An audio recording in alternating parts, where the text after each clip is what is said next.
Hola, welcome to Spanish in C, to Escuela de Español. Today, we're diving into one of the absolute most useful tools you can have in your B1 Spanish toolbox. We'll be covering the basics and spelling rules, the difference between reformulation and consequence, and finally, native usage and formal alternatives. Let's jump right into part 1, basics and spelling rules, getting it right from the start. ÓSEA, you know that feeling when you're speaking Spanish, you're halfway through a long sentence, and you suddenly realize you need to clarify a thought? Or maybe you just completely need to rephrase what you mumbled? Well, this little phrase is an absolute lifesaver. In English, we say things like, that is to say, I mean, or in other words. It literally gives your brain a much-needed second to catch up with your mouth while keeping the conversation flowing smoothly. It's super natural, and it signals to your listener that clarity is coming right up. Mastering this prevents those awkward silences and honestly makes you sound so much more fluent. Now pay close attention to the spelling rule, because even native speakers get this wrong when they're texting quickly on social media. You absolutely must always write it as two separate words. ÓSEA, If you accidentally smash them together into one word, ÓSEA, you're actually writing the medical adjective for bone. So unless you're an orthopedic surgeon talking about bone marrow or measuring someone's bone density, keep those words apart. 2 words to clarify your thoughts, 1 word if you're talking about skeletons. Getting this habit right early on is going to save you a lot of confusion in your writing. All right, it's pause and practice time. Shadowing is a fantastic technique where you repeat exactly what you hear to build up muscle memory in your mouth and jaw.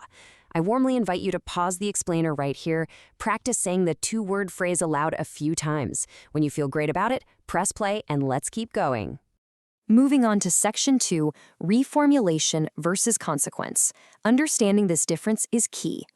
First, let's look at reformulation.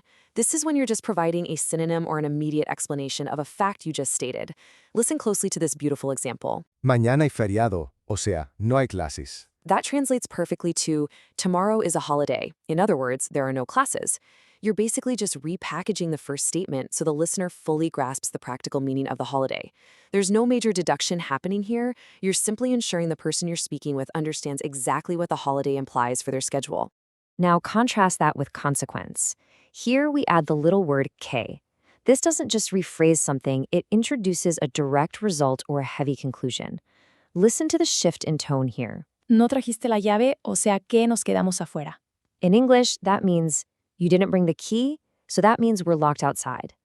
Do you feel the difference in the stakes there? You're deducing the unfortunate consequence of the forgotten key. Adding that tiny word que completely transforms the phrase from a simple clarification into a logical conclusion. Let's lock this in with another shadowing session. Go ahead and pause the explainer right now. Read both of those sentences out loud, emphasize the pause in the first sentence, and really lean into the dramatic consequence of the second one. Mimic the pronunciation exactly. You're doing amazing. Unpause when you're ready to conquer the final section. Okay, Section 3, native usage and alternatives. Let's compare spoken versus formal Spanish. Here's a little secret about fast, informal speech. When you're chatting with friends at a noisy cafe in Madrid or a lively party in Buenos Aires, native speakers will very frequently use both phrases interchangeably. In casual, everyday conversation, people often relax strict grammar rules. You'll hear the consequence version used just to rephrase something, or vice versa, and no one will blink an eye. It's perfectly okay to relax these rules when you're comfortable and speaking casually with friends. But when it comes to writing or professional settings, we really need to upgrade our vocabulary to sound as competent and polished as possible. If you're writing an academic essay, drafting a business email, or speaking in a formal meeting, you'll want to avoid our casual filler phrase altogether. Instead, you have 2 incredibly polished alternatives to reach for. First is this seed. This is the most common neutral and professional equivalent you can find. Second, en otras palabras. This is a wonderful phrase used specifically when you want to take a highly complex idea and break it down to simplify it for your audience. Let's look at them in action so you know exactly how to use them. Here's our first formal alternative. Listen to the professional tone of this business example. El contrato vence mañana, es decir, debemos firmarlo hoy. That translates to the contract expires tomorrow, that is to say, we must sign it today. It carries authority and precision. It sounds incredibly educated and is absolutely perfect for the workplace, demonstrating that you have a firm grasp of professional Spanish structures. And here's our second formal alternative, perfect for summarizing difficult news or breaking down complicated metrics for a team. La empresa tuvo pérdidas. En otras palabras, no hay bonos. In English, the company made losses. In other words, there are no bonuses.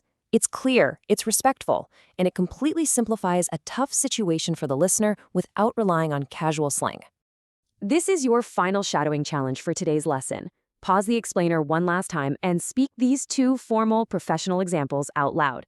Pretend you're in a boardroom delivering this information. Project your voice and master this advanced phrasing. You've got this. Keep practicing a little every day to see results. Hasta la próxima clase en Spanish in C. Spanish.